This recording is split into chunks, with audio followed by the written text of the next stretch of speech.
Hi, friends, and welcome to Talking with Famous People, the internet television program with 100 million different ways to please you. It's true. It's a lot of ways to please you.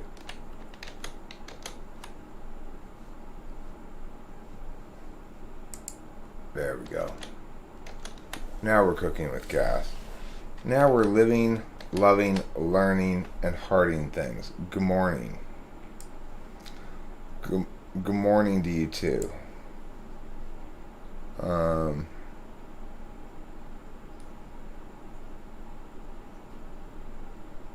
Yeah, contrasting colors. I really put some time into making this background the specialist it could possibly be without becoming too special. You never want to run the risk of too special. Then people are expected to always be that special. That's why I kind of have a wiggly line around my head. Tonight we're talking about love.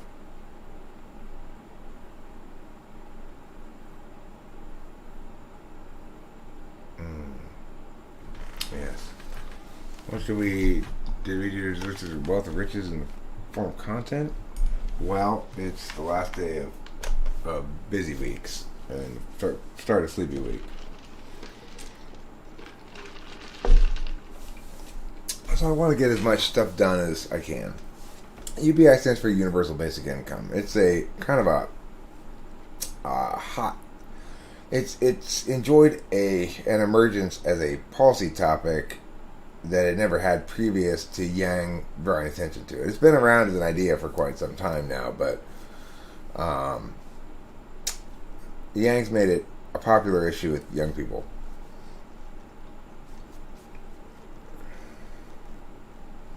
Love means never having to say you're sorry. I always thought that was wrong. It absolutely is totally wrong. Love means never having to say you're sorry.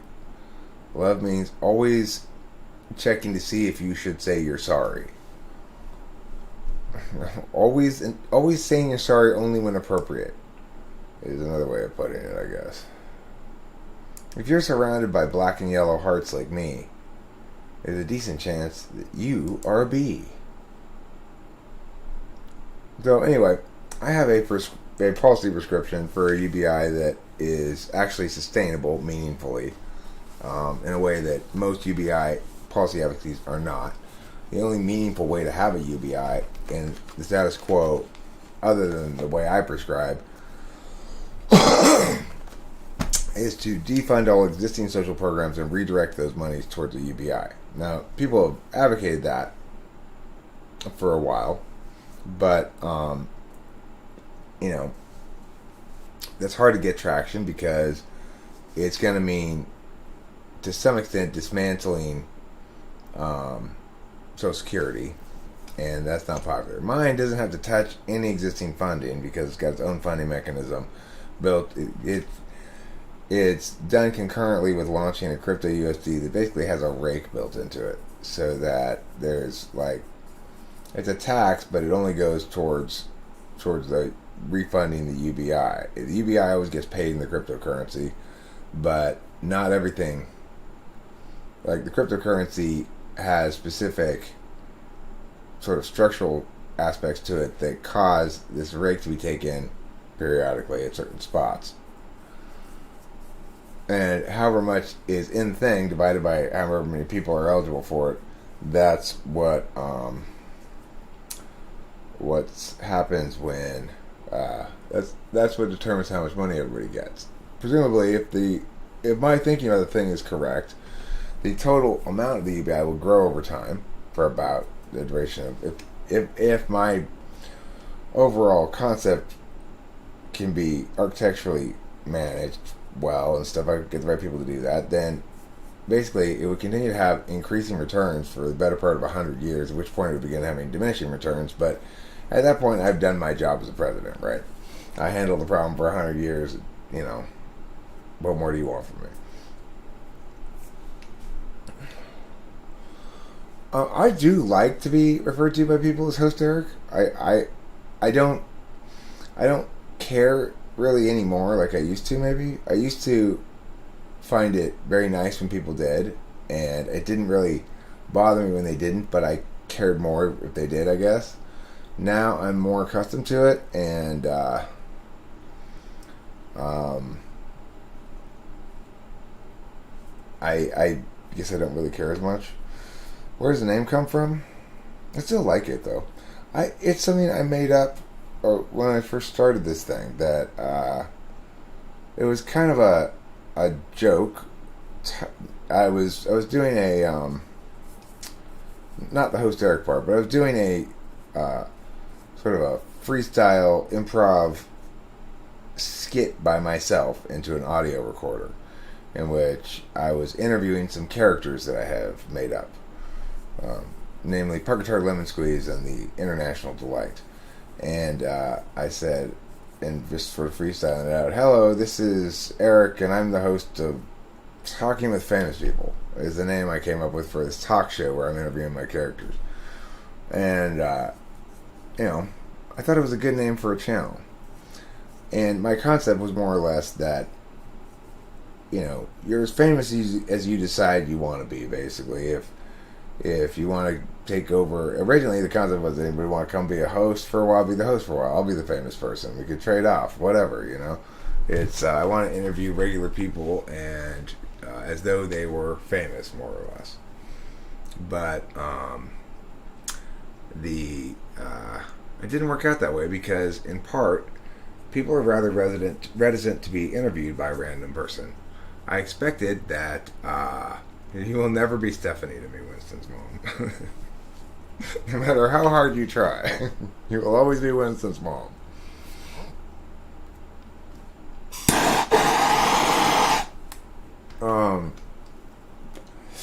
So yeah, like,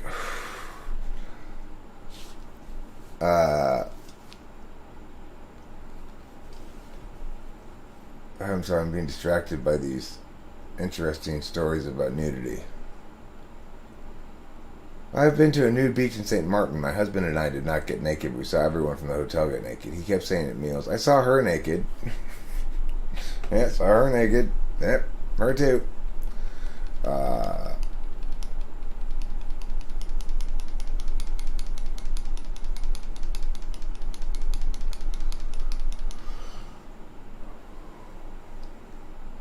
Fred at Forgiato, there's one in Tampa and they had very strict etiquette. Everyone must carry a towel, no tattoos or overt sexuality, family friendly with a couple dudes swing from the chandeliers. Yeah, well, I suspect that nudistness tends to correlate with a higher degree of general sexuality during the course of the day because why else do you care about being naked so much? It doesn't matter if you're right about being naked or whatever, or your theories are about it. Surely it doesn't matter that much. It's like, if you think it matters that much, then you must just, be really into nakedness, I guess.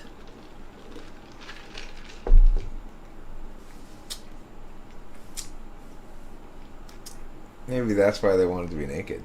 Look at my ugly body, they thought. Consume it with your eyes. Yeah, it's like, come on, everybody, wear clothes. I don't want, it's like chairs. Perfect notion there, Freddie Forgiato. Why do you want? I don't want to sit on any chairs if I'm at a nudist colony. It's got someone else's butt cheek juice on it. What was for dinner this evening? We went to El Pollo Loco and got ranchero burritos.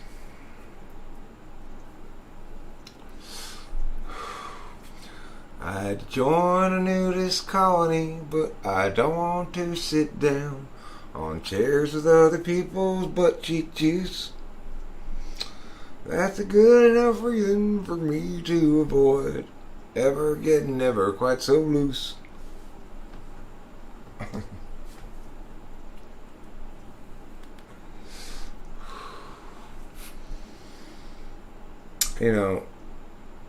If I had to go to a nudist colony, I would like to go to one in which I choose which people are naked there. That would be much preferable. Nudist colony, nudity by permission only. That would be an interesting nudist colony. If I'm the director of that, I'm not going to be nude myself. I'm not interested in seeing myself in the nude. I've seen myself nude plenty of times. It's going to be... but that would be... You really find yourself in... If you wanted to be a successful perv, you'd want to be the director of a nudist colony in which attendees have to get permission to be naked from you. And you could pick and choose. Okay. Now that's a more interesting nudist colony. Everyone else is enclosed, but this person's naked. Only from the shirt up, maybe. Like, all right, you topless, you bottomless. With those pretty little butt cheeks, I don't mind your butt cheeks so much, maybe. What are your views on the Electoral College? I think it's a switch back and forth between presidential topics and butt cheek jokes. What are my views on the Electoral College? I'd say keep it, frankly, because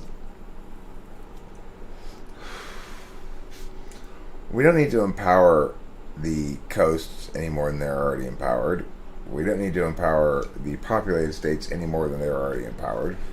They're already empowered by the representational balance in Congress, just by virtue of population.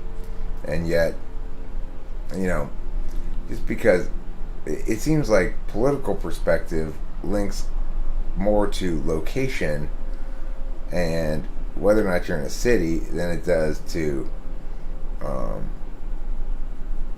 I guess it links somewhat to population size, but it links more to location than anything else. Like, obviously, a city like San Francisco is a lot more liberal than a city like Indianapolis, let's say. So in that regard, I would say that we need to have the Electoral College because we don't want to have populated states having an overly influential weight on outcomes of elections. If we really are a federation, a union of independent sovereign states, then certainly we don't want that. That's not what the federal government is supposed to be about. It's not supposed to be about a single unified population base, but rather coordinating the relations of a bunch of sovereign states, each with its own independent population base. Favorite pieces of clothing that I own? Well, my favorite pieces of clothing that I own are very easy to answer that question.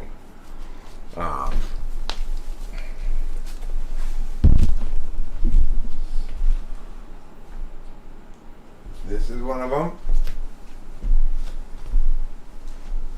This is one of my favorite pieces of clothing. Okay. Here, this is talking with trans people on it. And this is one of my favorite pieces of clothing because it also says talking with trans people on it. It's yellow. You can't really see it, but it's yellow. Oh, you weren't asking me. Look at that. And this is one of my favorite pieces of clothing. This one's green, so you really can't see it at all. Green and yellow. The words are yellow and the back of the shirt is green. Yeah, well, that's because of the green thing. And another one of my favorite articles of clothing, this one is a little bit different than the other ones I was talking about. This one should show up okay on the screen. Well, it still doesn't show up very well. This is autonomy debate. My debate school. Waiting for subjects. We're the sovereign. We wait for no one.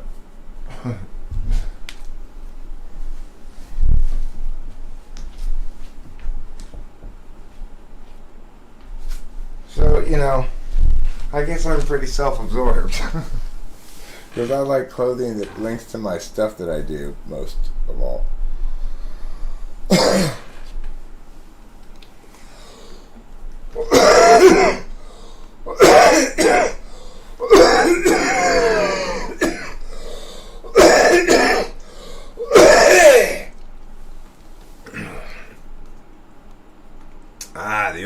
The old COVID's acting up again.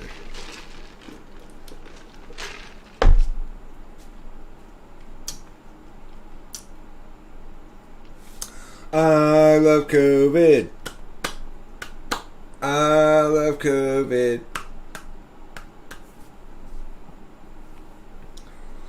Some states get more delegates in the electoral college already and helps win elections.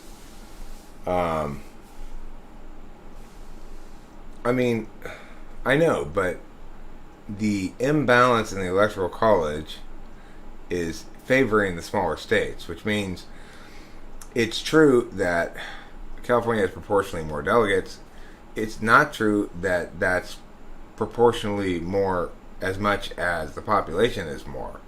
So if we get rid of the electoral college, the larger population will give California more weight than the electoral college balance.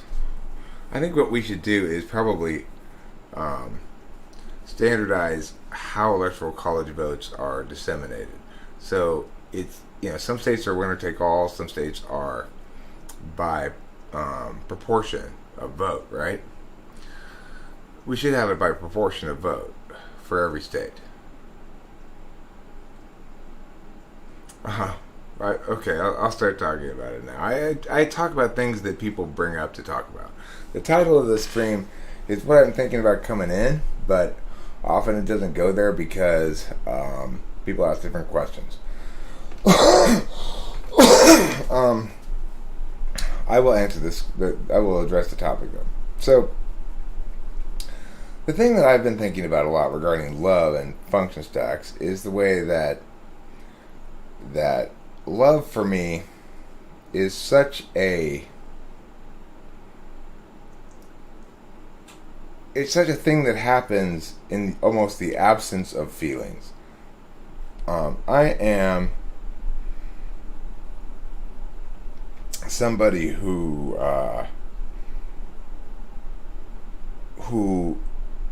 doesn't like to have to put myself in other people's shoes a lot. So it's kind of weird because I'm also somebody who likes to feel as though they've handled all the FE, which is to say they've done the gestures of putting themselves in other people's shoes, I guess.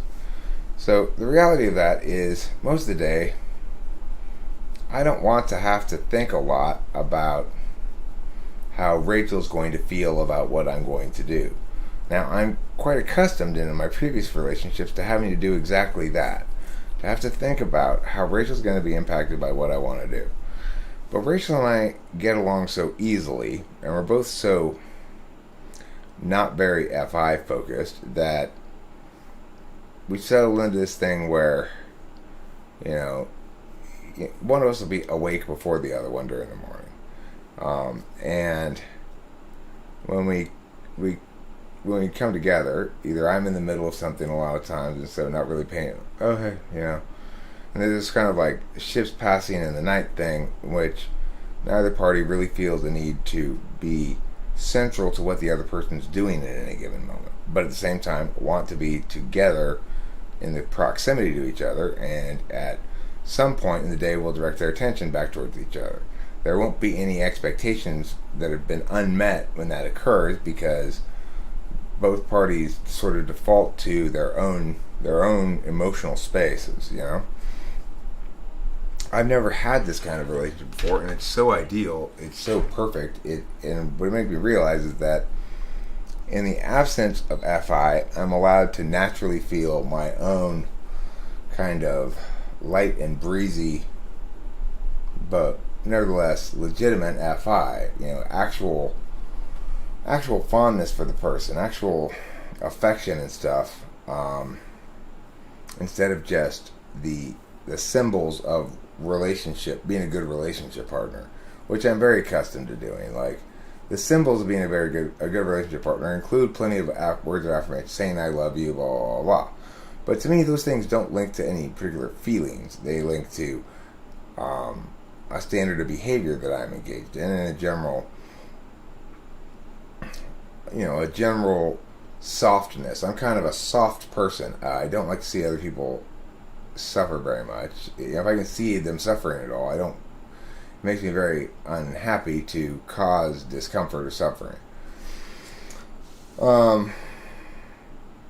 Again, that's probably because it forces me to use my FI to put myself in somebody else's shoes. How will a person who has high FI operate, and what may they require in your experience? Okay, so let's talk about first the two FI DOMs, INFP and ISFP.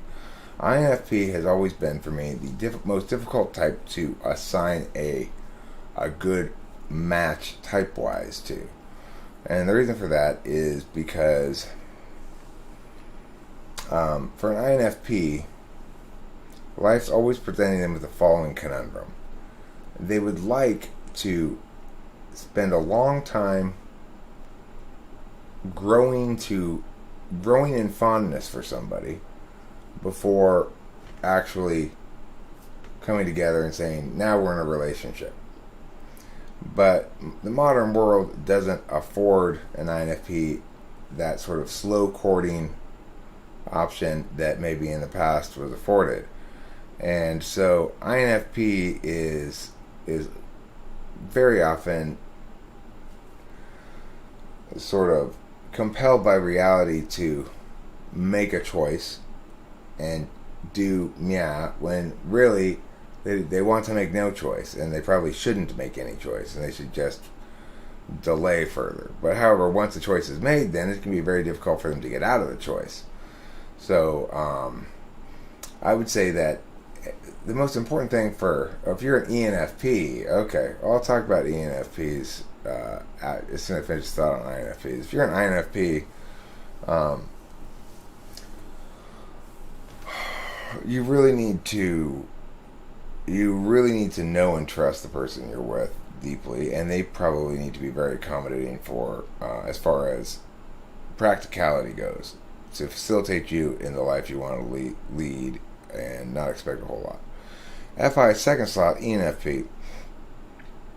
So it's kind of a backwards question to say, what does the ENFP need in love?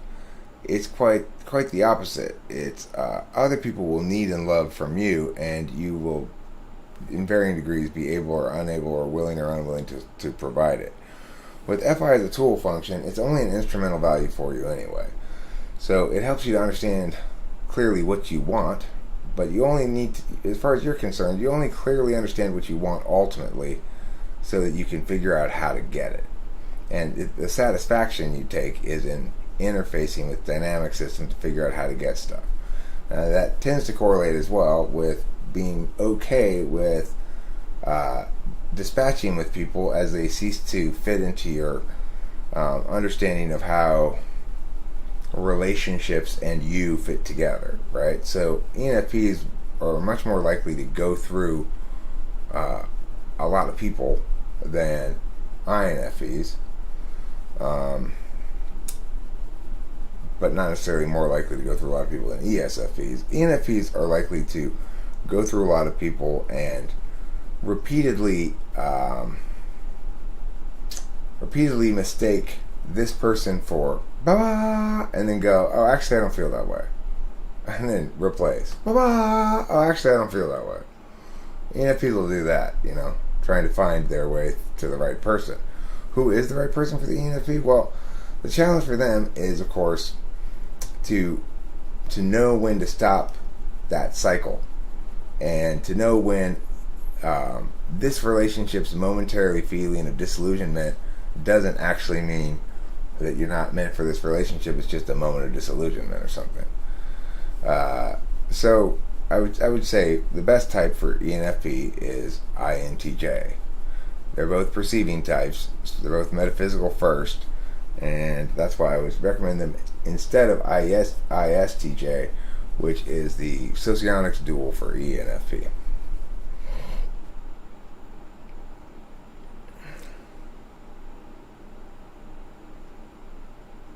Would that lead to clinginess once attached? INFP? Yeah, well, not so much clinginess as it is an extreme difficulty in attaining a conclusion about what they ought to do. And that stems from both extroverted intuition as a tool function, meaning they always come up with more possibilities, introverted intuition counter value, which means they don't like to apply a singular determinate vector to their own selves, and FI Dom. So what's the third slot FI theory? Eric, as an ISFJ, I say I relate a lot to what you're saying about yourself. Is it kind of a quadra thing, or is it just a case of FI counter value resembling FI polar? It's a case of FI counter value resembling FI polar. So it's why, in theory, both ISFJ and INFJ are good partners for ENTP. Although I think INFJ is better. But, there are advantages to both. Today, Rachel fed me, which she almost never ever does. And all that meant was she cut off a couple slices of cheese and handed it to me when I was hungry. And I said, thank you for feeding me. And I felt so, taken care of. And that almost never happens. But the thing is, that's only important when I'm hungry.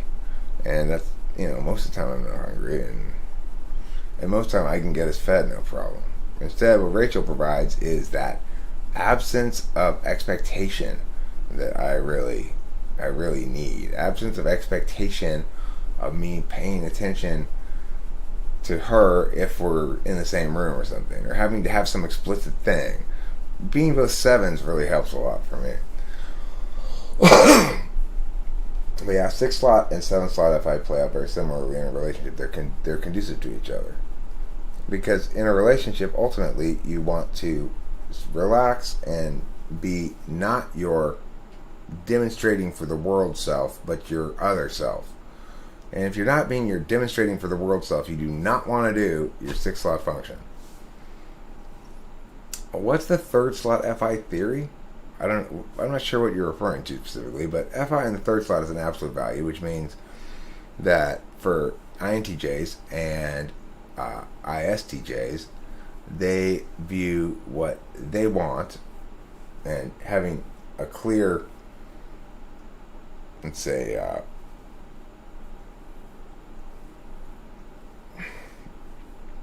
they like having FI wallows, presumably, something they really like maybe if they want to, an INTJ or an ISTJ will sit with their significant other and feel a lot of love towards them, and that will be gratifying. They don't need the other person to demonstrate FE shit back. Like Cameron, his FI 3rd plays out as just sort of being helpful and doing nice things for me, without really any at all expectation of any reciprocity. I would consider, niceness without reciprocity is a 3rd slot indulgence, to even not even take note of at all, the reciprocity.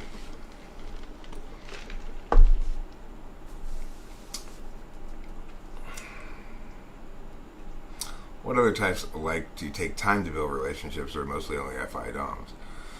I don't know if ISFPs necessarily like to take time to build relationships, because they're also extroverted sensing. So it means they're more likely to act impulsively on their feelings by concretizing them in the real world than an INFP, who's likely to act metaphysically on their feelings by thinking about them more.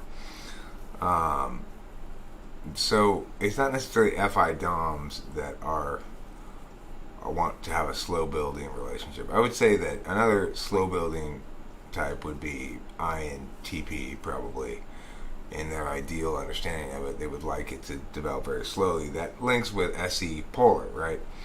To make things happen is to require that a deliberation period end and a decision making and execution period begin.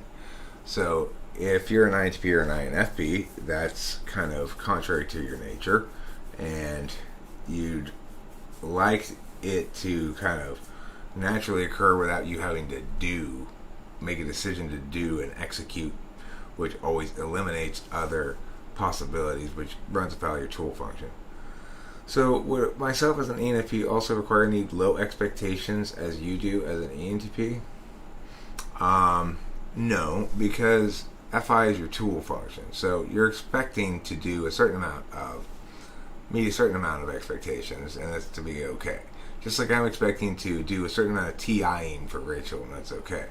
But it is a tool function, which means you don't want your partner to really get satisfaction from you using your tool function. You'd like your partner to really get satisfaction from you using your dominant function, which is why I think an NI Dom is a better choice for an ENFP than an SI Dom, because the NI Dom is going to have any in the fifth slot, and any in the fifth slot is the absolute value for the external world. Just as the third slot is the absolute value for the internal self, the fifth slot is the absolute value for the external world. So the NI Dom is going to validate you more than an SI Dom will.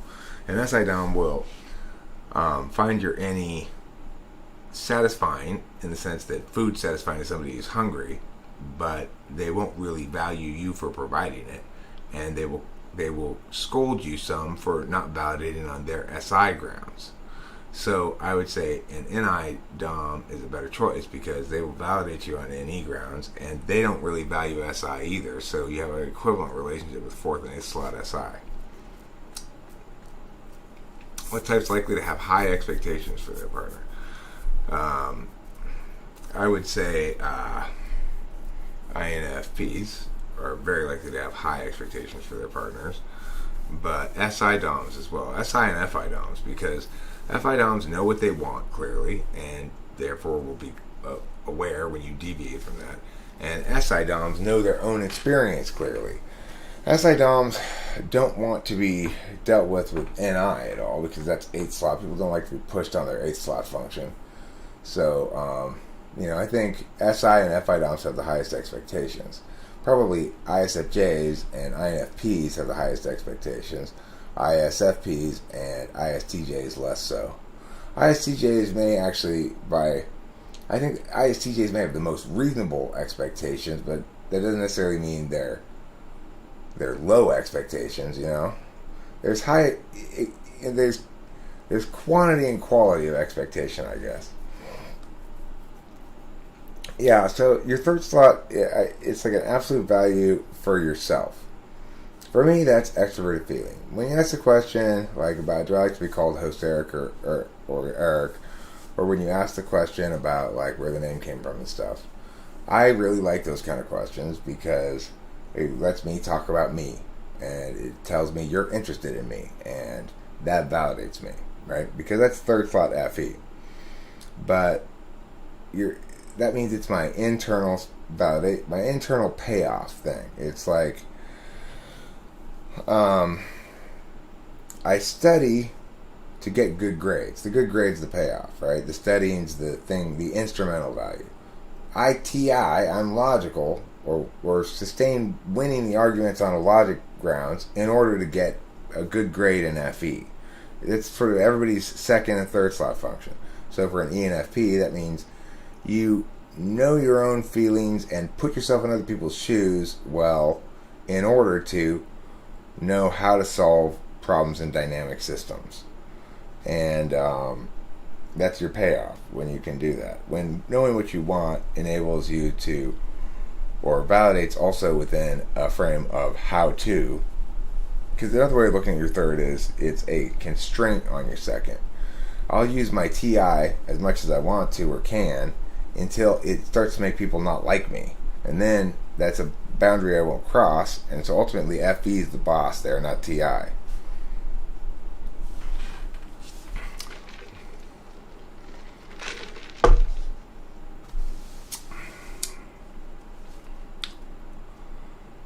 Who tried to get an INTJ?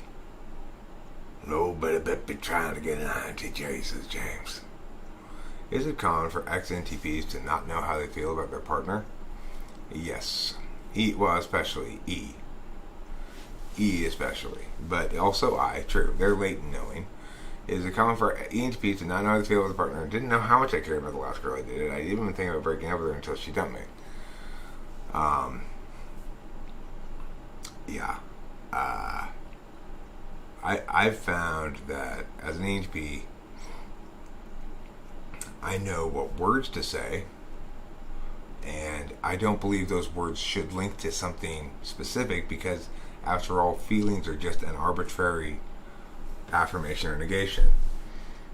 Like "I love you" is a completely arbitrary metric, so you since you can say it without being either true or false, since it's not referring to anything for real, then you should say it in a relationship to show that you affirm the person and are a good relationship partner. That's sort of like the default way ENTPs think about it. INTPs are just they're slow to get it. Like, they're slow to prioritize their feelings, but they know they matter sooner. I mean, you can look at Spacey. Spacey was misled by his feelings, or misled about his feelings with his now ex-wife, I guess. And it took him a while to come to determine that actually his own experience and his own feelings mattered enough that he couldn't be with her. And it took me 2.5 years with the last person I was dating, who was a BPD person. Now, concurrently, it means you're kind of slow to realize when you actually do get in a great relationship, and I'm in an absolutely spectacular relationship right now. It's like, I can't conceive of two people more just comfortable and compatible with each other without any kind of conflict or difficulties, right? When you do get in a good relationship, you're kind of slow to realize that there actually is some feeling stuff there that is real, that you typically just dismiss because you think that, that's just that arbitrary shit that people say for some reason. But it occurs in odd moments. Like, we were driving home from the weed store, and we were chatting about something, I don't remember, and laughing about something, and I had a sudden sort of flush of warmth in my chest. FI happens for me. It's not an intense, powerful thing that you go, love will conquer all, and no matter how long I live, I'll never look at another person, that kind of stuff, or whatever. For FI polar people, it's what happens when you're not compelled to deal with extreme emotions that other people want to deal with, It happens in the quiet moments. Okay, so TI is my third slot. What does that say about my internal external world for me as fifth slot? Okay, so it depends if you're an ISFJ or an INFJ. If you are an INFJ, then it says your fifth slot is extroverted intuition, which means for INFJ it works like this. I mean, it's sort of the first half of it is the same for ISFJ, kind of. But the TI, an INFJ will know very well how to craft their expressions to the liking of the person that they're speaking with, and in ways that cause the person they're speaking with to perceive the INFJ well. However, they don't really care about that. It's a tool function. So they're so naturally good at it. It's not in and of itself gratifying to succeed at that, like it is for me. So for them, it's in and of itself gratifying when things are fair and they can defend what they know with their introverted intuition, with introverted thinking. That is to say, win the logical argument as well. And that gives them the satisfaction. In the fifth slot, for INFJ, they validate extroverted intuition in the external world because that's the most intuitively extroverted environment is the one in which the introverted intuition of the INFJ is most at home. It doesn't have to do anything except know about the various things here, right? It's all set up to be maximally utilized in knowing things that it's most comfortable knowing in the context in which it's most comfortable knowing them. My usual smothering of love is unattractive for INTJs specifically, but when I get super shy in front of them and only them in private, they love that.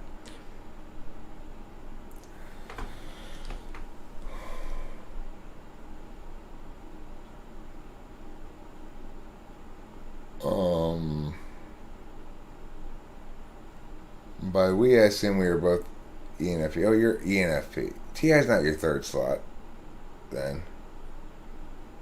ENFP's third slot is TE. ENFP's third slot is TE.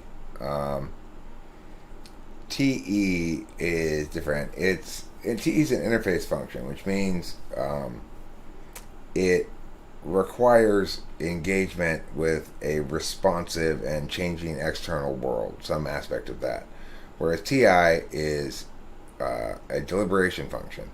In other words, it wants to internally draw conclusions under the assumption that the thing it's thinking about isn't changing while it's thinking about it.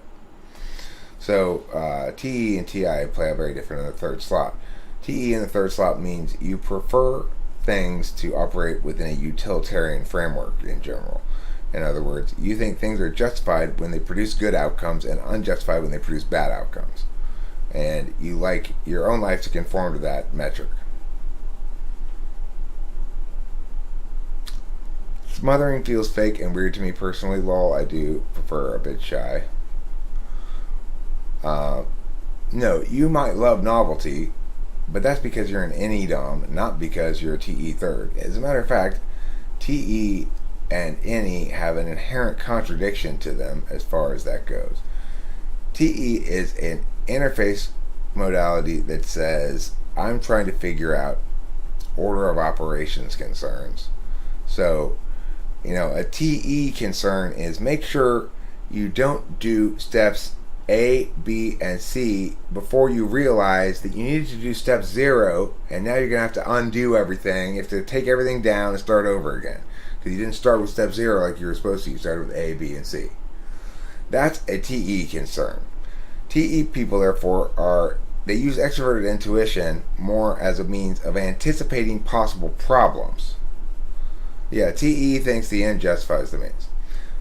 TE is a way of anticipating possible problems. That's how they use extroverted intuition in conjunction with extroverted thinking, and or deciding what they want to do, things they might want to do, more of a physical application of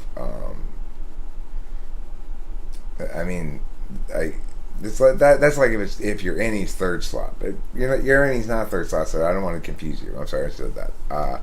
With TE third slot, the NE is predominant, so you're mostly about novelty as a value, as an implicit value. If something doesn't afford you a chance to attain novelty as a result, or novelty as a reward or something, then even if it does provide you extroverted thinking, it's still not good. You won't be in that ballpark in the first place.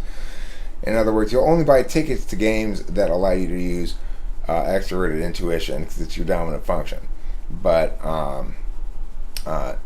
most of those games will thereafter allow you to manifest extroverted thinking in some fashion as an absolute value, so it won't be inconsistent with any. You'll pick your fields where there's more of there's less conflict between the two.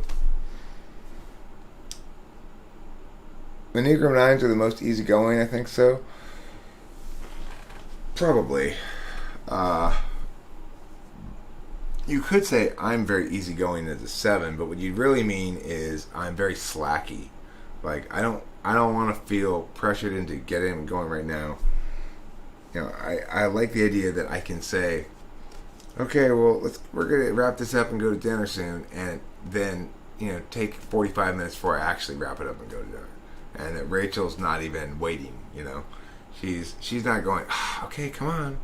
She's like caught up in her own thing anyway, wishing we could put off eating just like I wish we could put it off,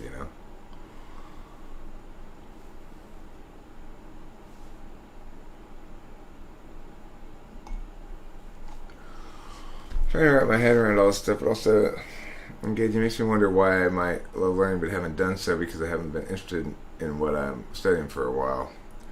I mean, it's difficult to be interested in what you're studying in a modern environment if you're studying it in a conventional learning environment, because education is not done very well in the status quo. It could be done a lot better. Most people do a better job of educating themselves than the teachers do of educating them in school.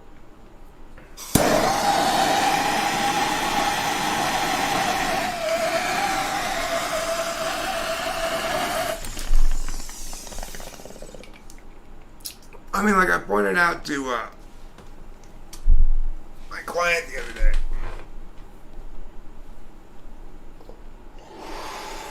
Don't be silly, Line. Is that your name? What's your name? Line? Is that a line or what? What do you call you? Is that a 1? Or a line? Vertical line? Do we call you vertical line? Let me get you a copy of the function quick reference guide that I usually share around here.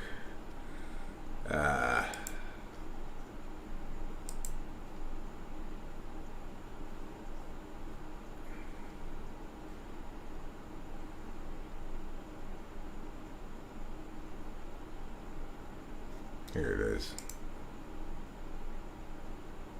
Here's one Nudity meow.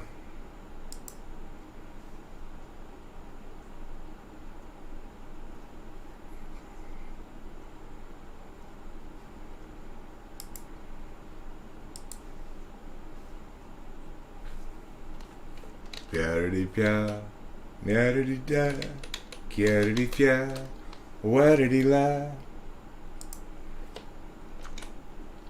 There's a quick reference guide. And I also have the guide to your mom's face, which I'll get. I don't know if you've read that one already. Maybe since it's your mom's face, you already read it, but I'm not sure. It's called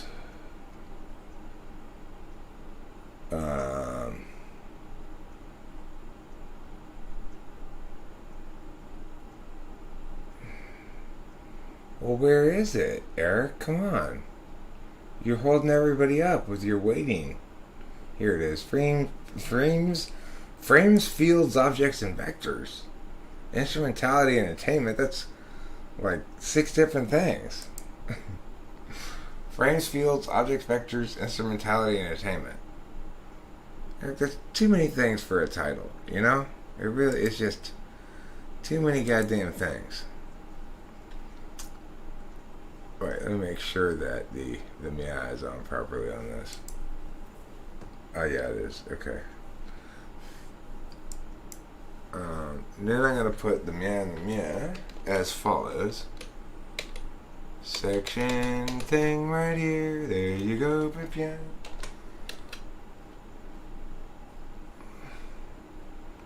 What did we talk about? Not the I, but the letter my keyboard does not have.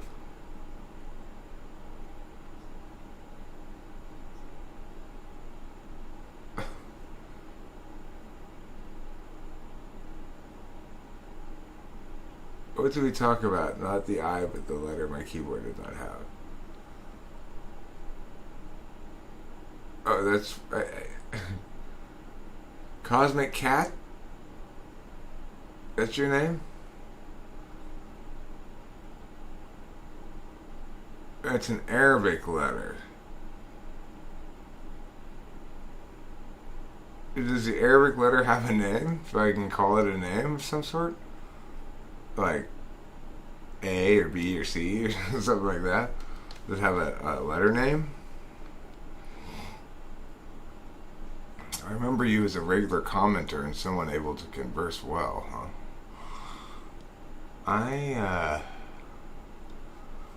Yeah, that'd be SI 4th slot. I want to know what that letter is called though in Arabic. It must have a name. Let me Google it. Search Google for that.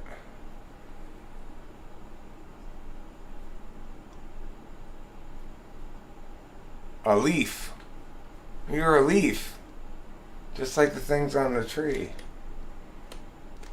Let's see, your name is a leaf. I Googled it. See, it says right here. The letter is called a leaf. You can see too. I've shared with you my window behind me. That's what that is. Okay. So that's that person's name now. It's easy to remember because it's just like the thing on top of a tree. I don't want to wait for my life to be over before I eat 1,000 pounds of cheese inside your face. I don't wanna wait. I don't want to wait for your life to be over before you eat 1,000 pounds of cheese inside my face. Were the original lyrics to that song before they changed it in cruel, cruel fashion. It was a cruel, cruel summer, as Bananarama once said. Nobody could dispute that. You can't argue with Bananarama. I think that's rule number one in typology and life, is you cannot possibly doubt Bananarama.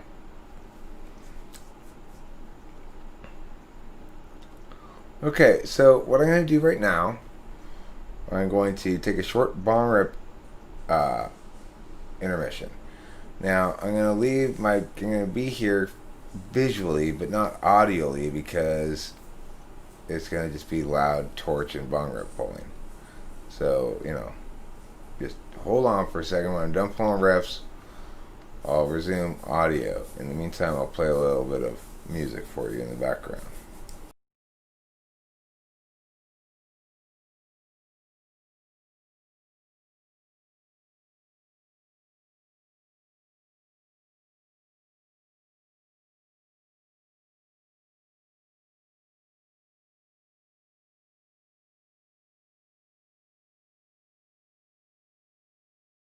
"30,000 days, too many expectations, not even worth a damn.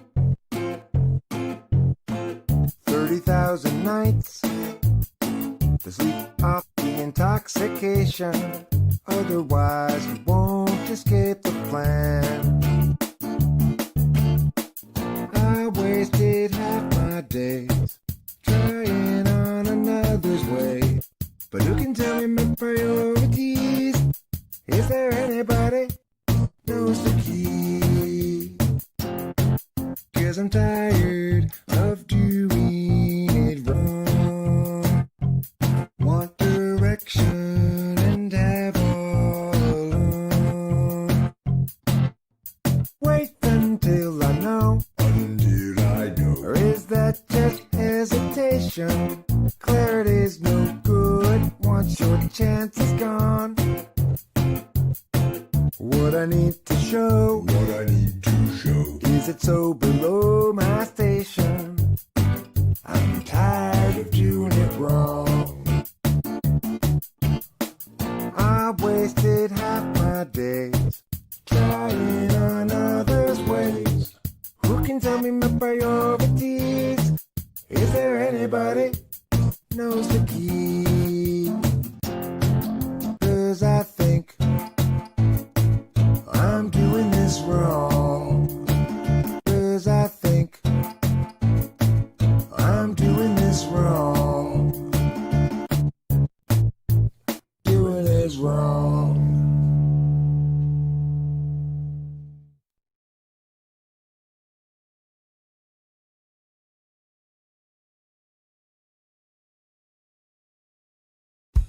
If Jesus was people but absent of sin, he must then have struggled with regular men and women, of course, when they too were present. Disciples all warily eyeing the lesson.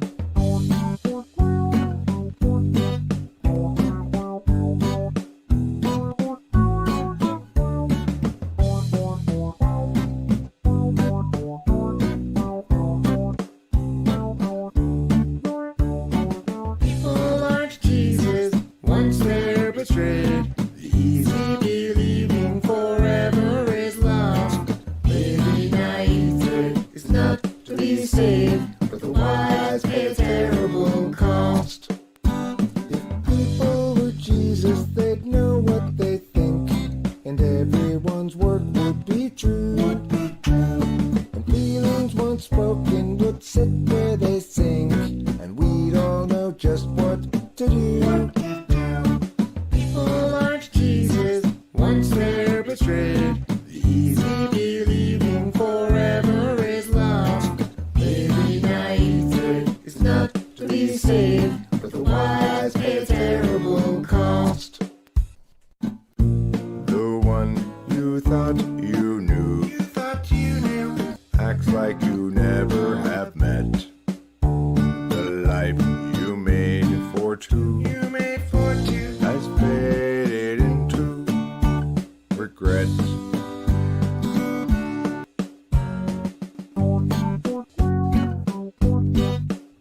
unshaken, we all have been shook. But being forsaken don't mean you're forsook. Though in the past you've been hung out to dry, we'll find them at last. We just have to try. People aren't Jesus once they're betrayed. The easy believing forever is lost. Maybe naivete is not to be saved, but the wise pay a terrible cost. Maybe naivete is not to be saved, but the wise pay a terrible cost. Out of rock, rock and heart, bring around those heavy chords. Show me how to be so hard. Took a 1984 out of rock. You got so hard, I don't know what I thought. Listening to that jazz and country shot. When I should know you go down. Gotta rock. After all your talk to the very rockin' it. Gotta rock, I roll. Roll your pancakes on my junk. Oh, rock your uncle up too much wine. Oh, rock those pancakes for your lunch. And oh, roll up in front of you in line. I'm the guy to rock. Like a rockin' block, a rockin' block. Separate the Lord to rock a like I know. So if you who do to rock, God knows that you do not rock. Just like this, rockin' every dock. After all your talking, talk to the very rockin' it. Gotta rock, I roll all night. I rock all day. Feel yourself like every day. Have your brunch, I'll interrupt my rock and roll. Blow your mind.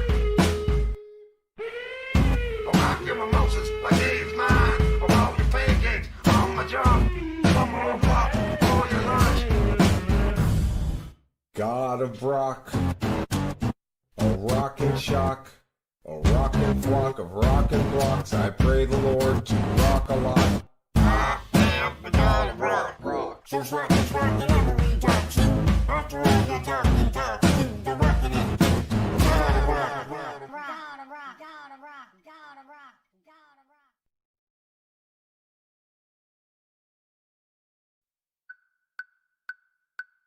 Got a story about 10 years old. It's a song for an open road, and such a thing must always do its job. She married up Jeff, turned 19, 4 years in and 3 kids weaned. Weary now and questioning the past. Agency out, paces discretion, locking in our courses, way too young. The urgency conferred is really just depression, making sure those underneath them always run. Doug at 20 found bourbon fun, likewise Doug at 21, and so forth well up into middle age. What he once thought would set him free became his whole identity. Now Doug's about another drunken rage. Agency out, paces discretion, locking in our courses, way too young.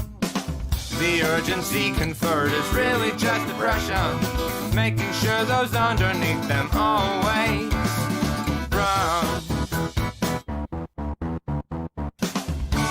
Everybody's panicked about the kids, lock them up with extra dexedrine and mathematics to promote success, or to impose more unjust duress. Agency out, paces discretion, locking in our courses, way too young. The urgency conferred is really just depression, making sure those underneath them always run. Without consent, it's really just oppression by parasites surviving while they feed their fear of dying. Yes, they feed upon the futures of the young.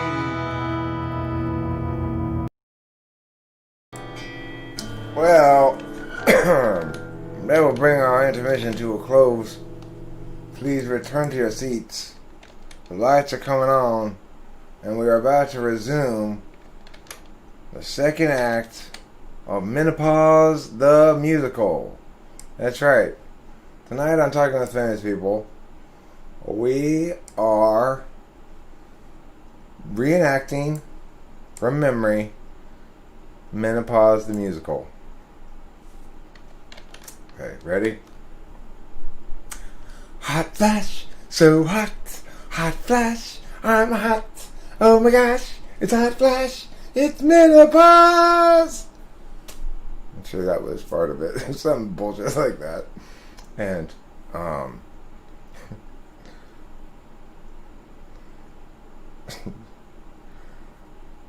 first I'm dreary, then I'm restless, then I don't know what to do. What's changing in me? I don't know what's changing now in you.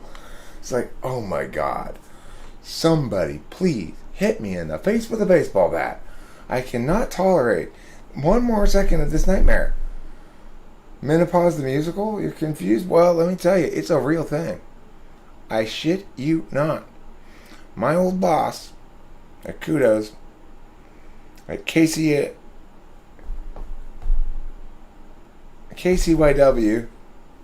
no, KCYL, Kudos College of Youth Leadership, bought me tickets to it, assuring me that I would find it wonderful and hilarious as she did. She was an older woman, you know. Anyway, I became unable to tolerate staying there any longer after about 15 or 20 minutes, naturally. It was such an impossibly bad play.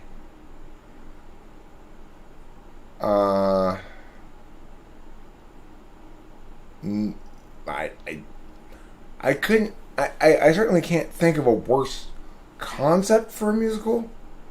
I can't think of a musical more guaranteed to fail on every level than the idea of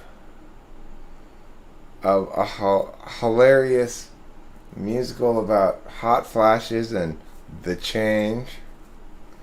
It's like, oh. It was as bad as you think and worse. It was terrible. Thank you, Winston's mom. Okay, check it out. You gotta have your moment in the sun like anybody else does here. It's your chance to enjoy the most horrible thing since the Dave Matthews Band. I mean, maybe even worse than the Dave Matthews Band. Is that possible? Can things be worse than the Dave Matthews Band? I'm gonna do it, guys. I'm gonna bite the bullet. I'm gonna go check this out. Check out the link. I've got a bucket next to me in case I need to vomit suddenly. It'll be right there, easy access, and I'm prepared myself mentally and spiritually to endure this horror. So we are going to check this link out right now. I'm going to put the old mutaroo so I don't get any copyright problems. That's why I turned off the background window as well so I don't get any copyright problems in. Here we go.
Oh.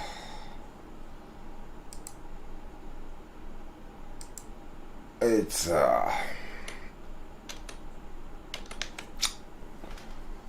it's enough to. I got a new attitude. I got a new attitude. My attitude is that I don't bleed every month anymore. I got a new attitude. Menopause musical, new attitude. Yeah. First I'm hot, then I'm cold, then I'm old, then I'm young, then I'm meow. New attitude. I used to bleed every month out of my puss. Now I no longer do, dude. It's because I got a new attitude. That should be. You know, Cats, the movie trailer. I haven't seen it. I've heard it's terrible. Cats, the movie. I've heard it's terrible. Okay. James is saying Hamilton was pretty good. Okay. I know you couldn't possibly have been saying Menopause the musical was good.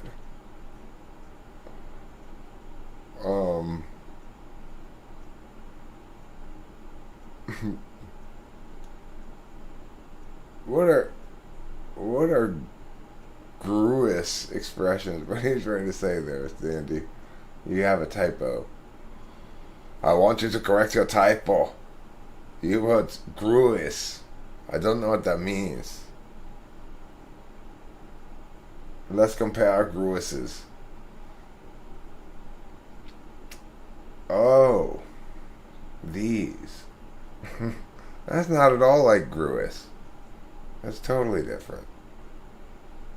You don't watch too many musicals. You know, I like some musicals.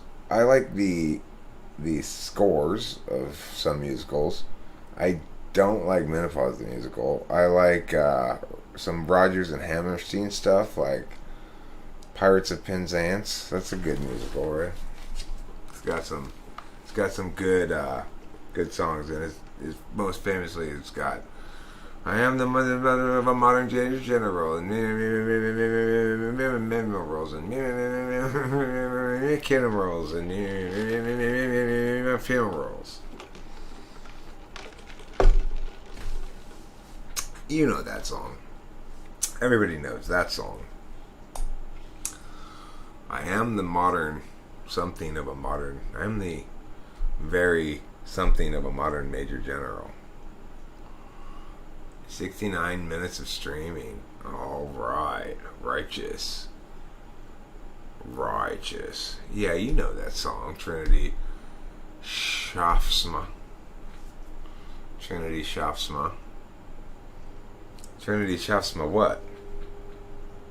What are you schaafing about what, Trinity? I want to know.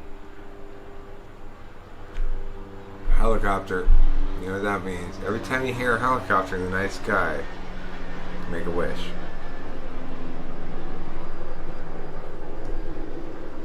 And one of the random Saturday night revelers out on the town may make it come true. You never know. You never do. That's the beautiful thing about helicopters. You just never know. Alright, let's talk about other good musical songs. Here's another good musical song. Oklahoma, where the wind comes rushing down the fair, where the wind is tall and something's swirling around. Yeah, that song? Or a better one. Actually, forget that one. That was kind of a mess. How about this one? Oh, what a beautiful morning. Oh, what a beautiful day. I've got a beautiful feeling.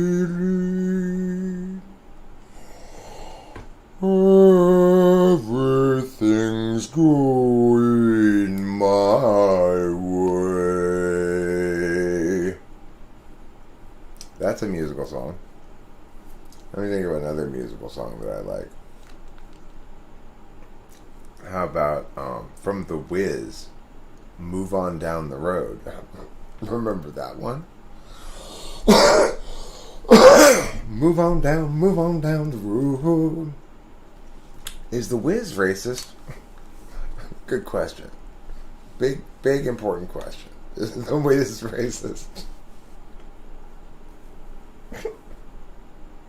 It totally is so racist, right? The Wiz is incredibly racist. That's why I refuse to sing any songs from it. Okay, we have to move on to a different musical. I'm not gonna sing any racist Wiz songs. The Wiz. Sorry, not buying it. I'm not buying it, people who made The Wiz.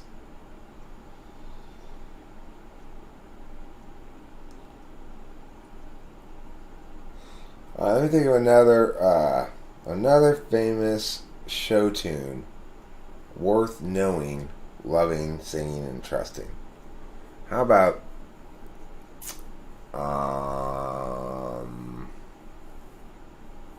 well, you know what's part of a musical actually. Originally. Summertime and the living is easy. Meow meow meow. Meow meow meow meow meow meow. By whom? George Gershwin. Popular classical guy. He also wrote Rhapsody in Blue, which was used in a United Airlines commercial. Is that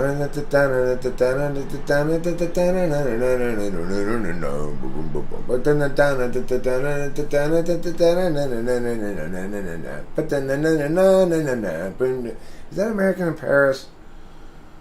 That's not Rhapsody in Blue, huh? I think I just sang American in Paris. Maybe. No,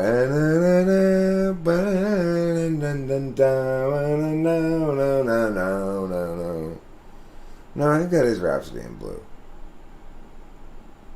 I don't know. I don't remember. He has another famous Gershwin song besides "Summertime" and Rhapsody in Blue is "American in Paris." I should know how to sing that one too, but I can't come up with it right up. One of those two songs is the one I was singing. Another musical song.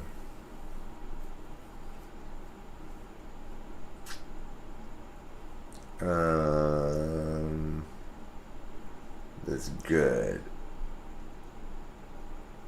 Well, there's always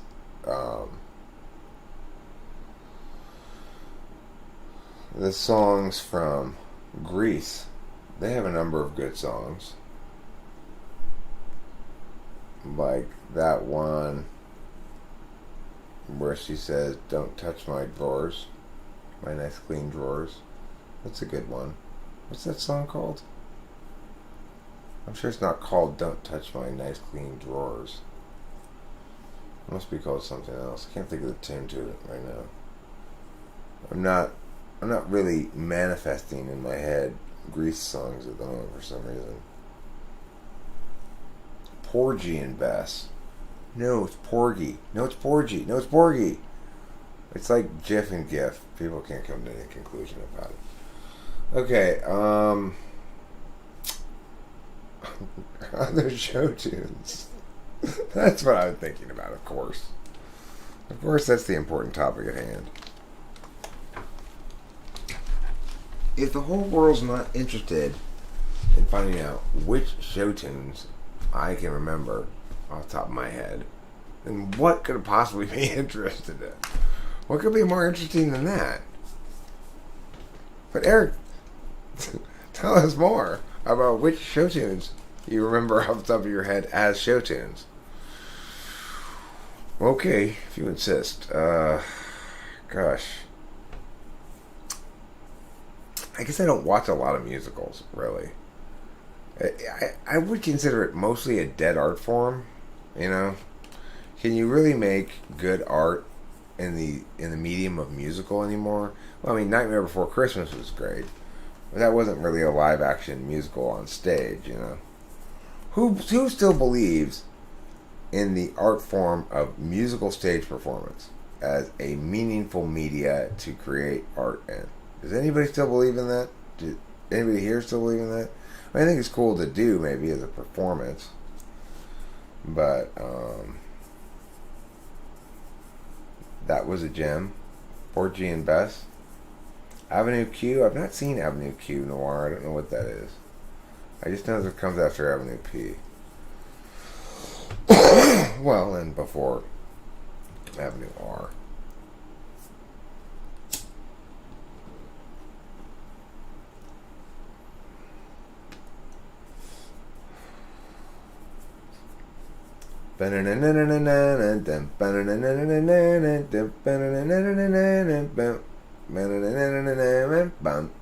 That's from West Side Story. Yeah, good old West Side Story. So let's talk about something. You liked La La Land? That was a kind of recent musical. Never saw it. Keep It Gay, the producers. I don't know that one. I do know Springtime for Hitler. That's also in the producers, right?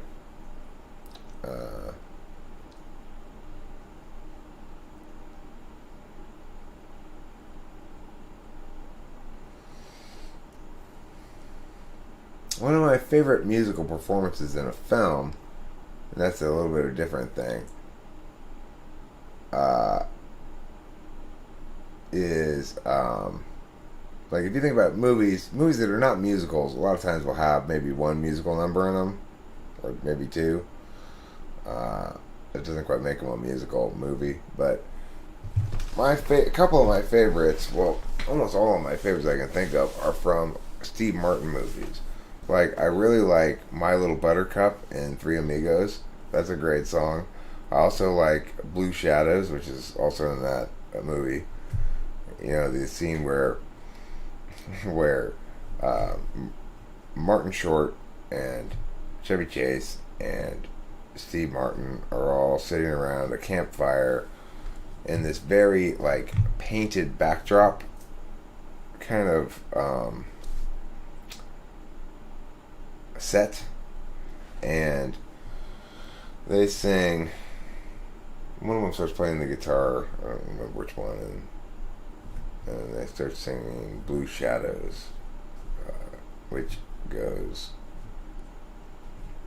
boom ba dee dee boom ba dee dee boom ba dee dee ba dee dee dum ba dee dee dum ba dee dee dum ba dee dee dee dee.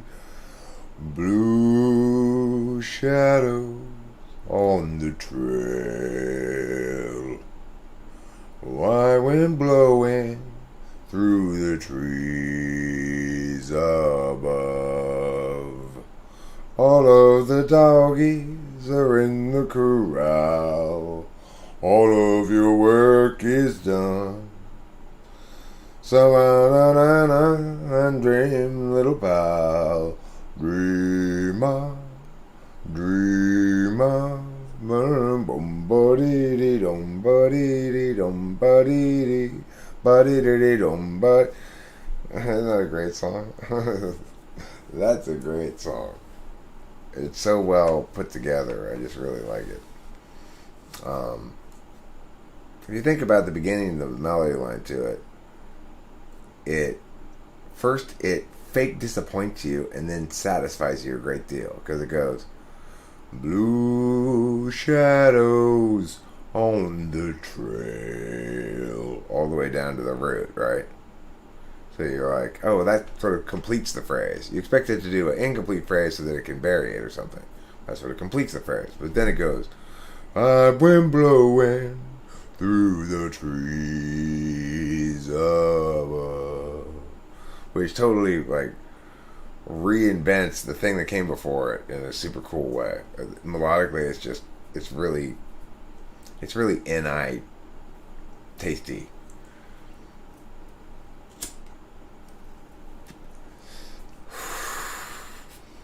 Another great musical number from a movie was in The Jerk when Steve Martin and Bernadette Peters sang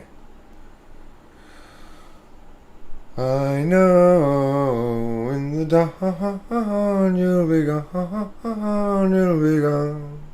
But in the night you belong to me. Way down by the stream. That song is really good too. And Bernadette Peters looks so pretty in that scene. I remember even as a kid being smitten with Bernadette Peters, just thinking, like she's so soft and round and squishy, and I just, it's like Bernadette Peters was probably my first like movie crush or something. I'd say. I remember liking all the videos that she was in. I liked her in all those videos that she was in. She's in like comedies that I tend to watch. The Jerk and like Blazing Saddles. I think she's in that and stuff like that. When I was a kid, when VHS tapes first came out, there's a limited supply of different movies to see, and those were among the ones that as a kid I wanted to see that were available. Anybody else come up with a specific song, musical number in a movie that's particularly good, where the characters in the movie sing and dance or whatever, not just like background music over a montage?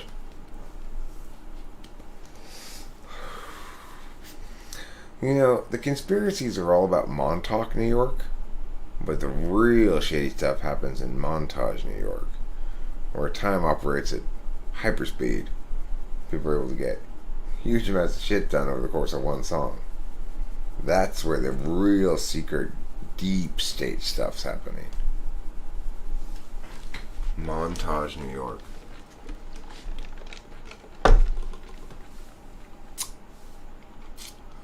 Well, I guess that's my cue to go to bed. It's late. I've been streaming for an hour and a half. It's not that late. It's 12:30. Regardless, go wrap it up. Maybe get something else done. Maybe just watch a movie or something. What movie do I want to watch? Thank you for your linkage, Winston's mom. You're a gentlewoman, a scholar, and a reader of fine literature.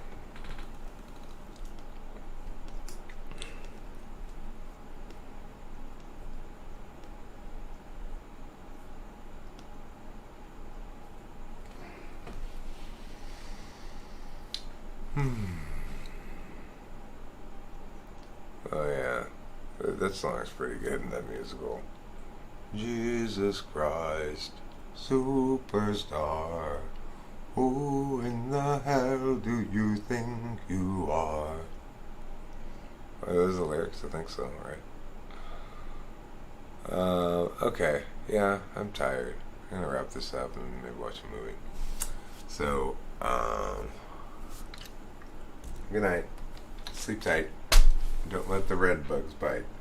Other colors of bugs are fine, but don't, whatever you do, let the red bugs bite. That's a recipe for disaster.